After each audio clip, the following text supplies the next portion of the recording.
असत्य में चल के ईश्वर प्राप्ति की भक्ति की कामना हमारी झूठी भावना, ये कामना हमारी झूठी भावना कभी नहीं हो सकता। हम नाव में छेदा हो और हम समुद्र पार करना चाहते हैं, नदी पार करना चाहते हैं और नाव में छेदा हो, सुनिश्चित नाव डूब जाएगी। नाव में पहले छेदा बंद करो, फिर नदी पार करो। आपने सुना भी कभी होगा और देखा भी होगा कि कभी भी नहीं जान पाया नाविक जिसका नाव है, वो चल रहा डगरा और देखा एकदम से नाव में पानी आ रहा, लौटा जल्दी से प्राण बचाया हो। खास तो पहुंच जाता आधे में, निश्चय नाव डूब जाती थी, भर जाता पानी, अब कहाँ जल्दी पहुंच पाएगा। तो मैंने पार करने के पहले नाव को देखिए, ईश्वर प्राप्ति के लिए अपने आप को देखिए, अपने विचारों को देखिए, अपने वाणी को देखिए, अपने कर्म को देखिए और फिर चलिए। बड़ा आनंद होगा, बड़ा सुख होगा, बड़ी शांति होगी, परमात्मा की उपलब्धि होगी सत्य पर चलने पर। यह विचार हमारे झूठे विचार हैं कि हम असत्य में चलकर क्या उपलब्धि नहीं कर सकते, कदापि नहीं उपलब्धि कर सकते। ईश्वर नहीं प्राप्त हो सकता, भौतिक संपदा भी नहीं हो सकती। हाँ, किसी प्रकार भी जपते रहोगे, नाम लेते रहोगे तो 100 में 20% आपको भौतिक उपलब्धि भी अध्यात्म में हो सकती है। पर आप ही सोचिए कि 100 घंटे में 80 घंटे कट गए आपके जाप की पूजा के, 20 घंटा मिला तो कई जन्म लेना पड़ेगा तभी भक्ति न मिल पाएगी जल्दी। इसलिए हमारी निवेदन है, प्रार्थना है भक्तों से, कोई हमारा हम प्रवचन करता नहीं है, हम तो निवेदन करता है। उस पर भी अगर कोई वाणी अगर गलत हुई हो तो भक्तों से या सुने श्रवण करने वालों से बारंबार क्षमा प्रार्थी हूँ, क्योंकि मैं प्रवचन करता हूँ नहीं, योगी ज्ञानी हूँ नहीं, भक्त कोई मैं हूँ नहीं, गुरु मैं कोई हूँ नहीं, और न संत महात्मा, साधारण मनुष्य हूँ। माँ शारदा के चरणों में पड़ा हुआ हूँ। तो वो जो मेरी भावना बनी और वो आपने प्रश्न किया, और प्रश्न किया तो उस पर मेरे जो भाव बने, अपने हृदय के भाव, और माँ शारदा के चरणों में रहने के कारण जो बात मेरी समझ में आई है, मैं वो बात व्यक्त कर रहा हूँ। और सुनकर भी संतों से सत्संग में कि परमात्मा की आधारशिला सत्य ही है और सत्य ही नारायण है। नारायण को पाने के लिए सत्य में पदार्पण करना पड़ेगा। और त्रिगुणात्मक सत्य का मैंने बता दिया कि मनसा, वाचा और कर्मणा, ये त्रिगुणात्मक सत्य है। तीनों को सत्य होना पड़ेगा तो सत्य माना जाए। वैसे भी सोचिए 3 चक्कर लगे आटो में, एक टूट जाए, पंचर हो जाए तो जहाँ जहाँ से पहुँच छोड़ नहीं पाएंगे आप। इसका मतलब पंचर को जोड़िए और फिर चलिए। तो जो त्रिगुणात्मक जो सत्य है, तो मनसा, वाचा, कर्मणा, तो उनमें से अगर कोई भी एक लड़खड़ा रहा है तो उसको देखिए और सही कीजिए और चलिए। फिर विश्व के जितने सार्थ हैं, वेद, पुराण, उपनिषद, गीता, भागवत, रामायण आदि आदि जो ग्रंथ हैं, सब ने सत्य का वर्णन किया है।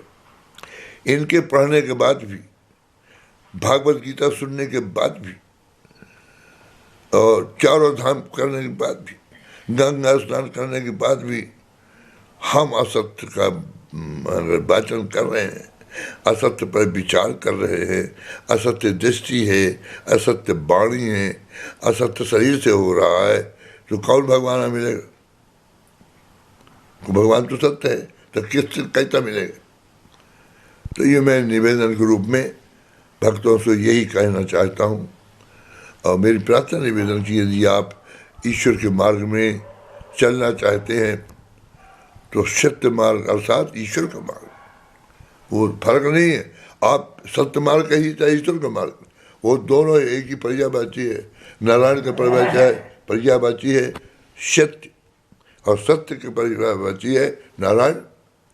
शब्द वहाँ सत्य है, वहाँ नारायण है, अंतर नहीं उसमें कुछ, ना वही की बात। जैसे गुरु और ब्रह्म पर्यायवाची एक दूसरे के।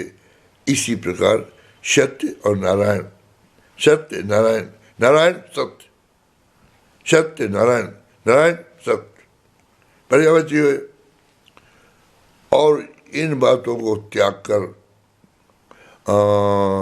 चलने वाले साधक अंधेरे में तीर चला रहे हैं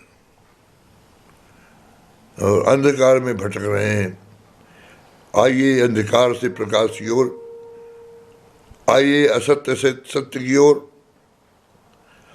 आइए कुविचार से सद्विचार की ओर, आइए असत्य वाणी से सत्य वाणी की ओर, आइए काया से असत्य होने वाले कर्म से सत्य कर्म की ओर।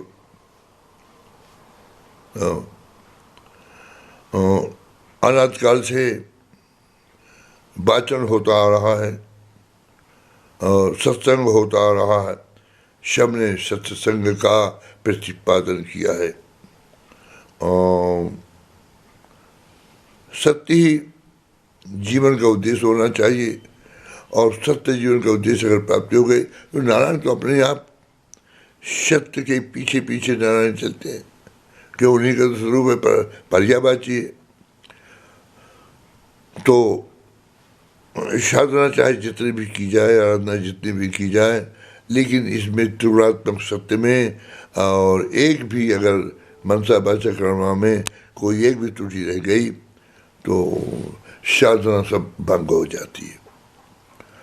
तो मैं यही निवेदन करूँगा कि हम आप सब, क्योंकि हमारी भी कोई चीज़, मैं थोड़ी कह रहा हूँ कि मैं सत्यवादी हूँ, कि मैं सत्य में चल रहा हूँ। ये तो मैं बात जो सुना पढ़ा कुछ भी वो व्यक्त कर रहा हूँ। मैं थोड़ी बोल रहा हूँ कि मैं सत्यवादी हूँ, मैं त्रिगुणात्मक सत्य पा चुका हूँ, मैं स्वयं चल रहा हूँ। ना, मैं तो बहुपदेश कुशल बहु तेरे, ते खुद आचरण न करने रे। आपने पूछा तो मैं कह रहा हूँ, मैं सत्यवादी का हो गया। ऐसा नहीं है कि बोलना अलग चीज़ है, कहना अलग चीज़ है, ज्ञान देना किसी को अलग चीज़ है, लेकिन स्वयं आचरण में लाना एक अलग बात है। ज्ञान तो कोई भी दे सकता है, बड़ा सरल है, और उपदेश तो कोई भी दे सकता है, बड़ा सरल है, और सत्य तो कोई भी शब्दों में बता सकता है, बहुत सरल है, पर सत्य पर चलना कठिन है। तो मैं ये नहीं कह रहा कि मैं तो केवल इस सब संबंध में अपनी टूटी फूटी भावनाओं को व्यक्त किया, और हम भी कोशिश करें सत्य में चलने की, और श्रवण करने वाले लोग भी, साधक वो भी कोशिश करें सत्य की। जीने का आनंद तभी है जो सत्य में हम पदार्पण कर जाएं।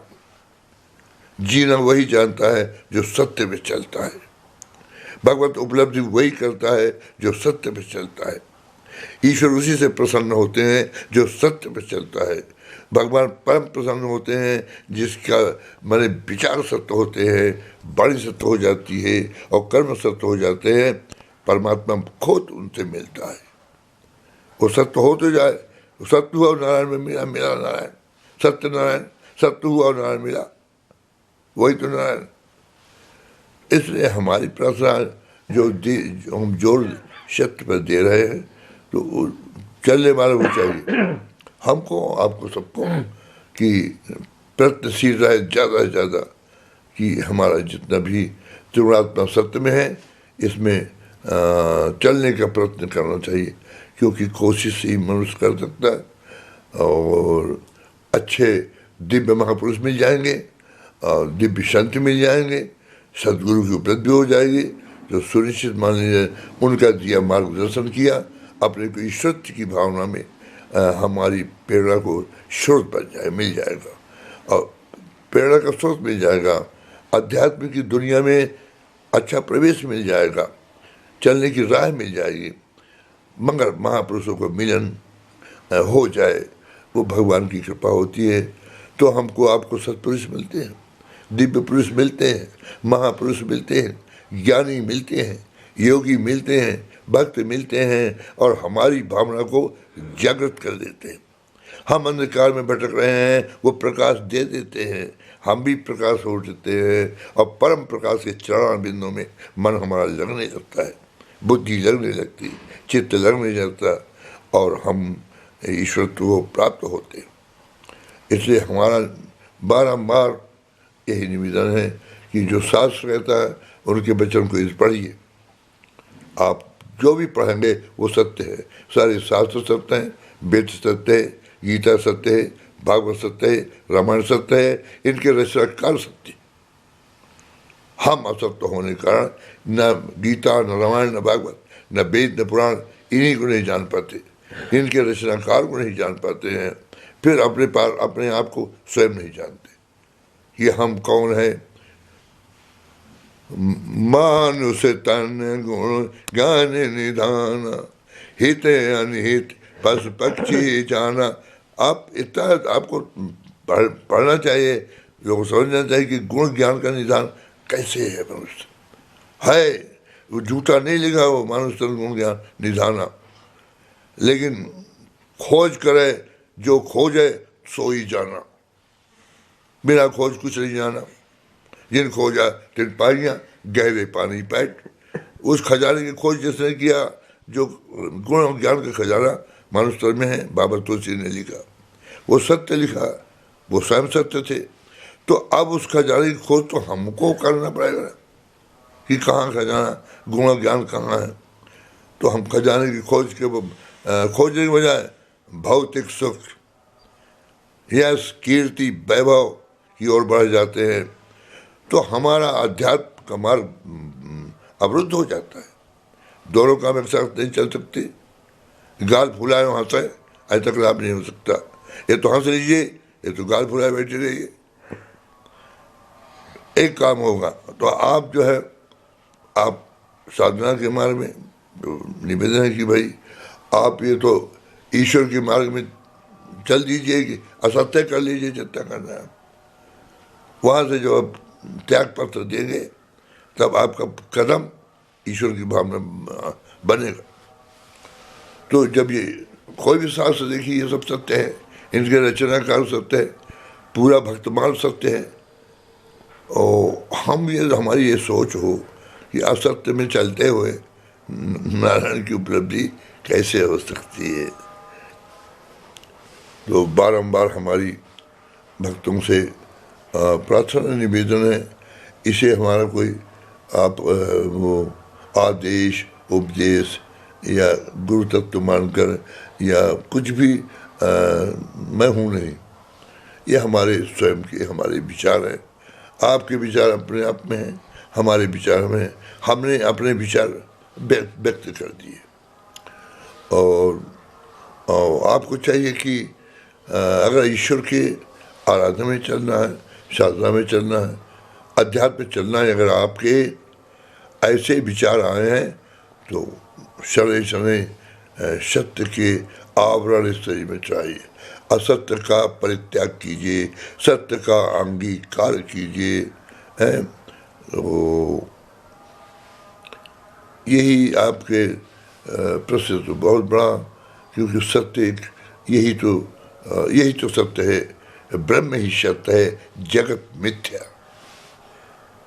अब जब वही सत्य है और हमारे सारे कर्म भी सत्य होने चाहिए।